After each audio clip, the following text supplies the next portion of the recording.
હજુ એક ગેરમાન્યતા છે કે 1 વર્ષ થઈ ગયું, તંબાકુ છોડી દીધું છે, સ્મોકિંગ છોડી દીધું છે, હવે મને કેન્સર નહીં થાય. ધ પ્રોબ્લેમ ઇઝ કે જ્યારે ગુટકા, માવા, તંબાકુ, સ્મોકિંગનું સેવન જ્યારે કરવામાં આવે છે તે 1 વર્ષ માટે નથી થતું. એ 10 વર્ષ, 15 વર્ષ, 20 વર્ષ, રોજ સવારથી સાંજ સુધી કેટલા માવા ખવાઈ ગયા ખબર બી નથી, ગણતરી નથી, એટલા પ્રમાણમાં થાય.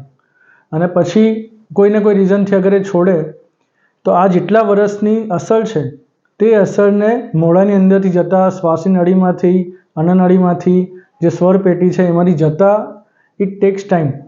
અગર લિટરેચરના પોઈન્ટ ઓફ વ્યૂથી જોઈએ તો it tax almost 10 to 15 years, કે જેમાં મોઢાની જે ચામડી હોય અંદરની તે નોર્મલ થતાં એને એટલો બધો ટાઈમ લાગી જાય, કારણ કે તંબાકુની જે ગુટકાની અસર છે, સ્મોકિંગની જે અસર છે એટલી ખરાબ છે કે એ જે અંદરની ચામડી છે ગુલાબીમાંથી આખી કાળી થઈ જાય, આખી જાડી થઈ જાય, જેને કારણે મોઢું ના ખુલી શકે. એટલે એને રિવર્સ થતાં ઓલમોસ્ટ 10 થી 15 વર્ષ જેવો ટાઈમ થઈ જાય. So you are at risk for 10 to 15 years at least તમે તંબાકુ છોડ્યા પછી. એનો મતલબ એવો નથી કે તમને થશે જ, પણ એનો મતલબ એવો છે કે 10 to 15 years સુધી તમારે એ વસ્તુ માટે સાવચેત રહેવાની જરૂર છે.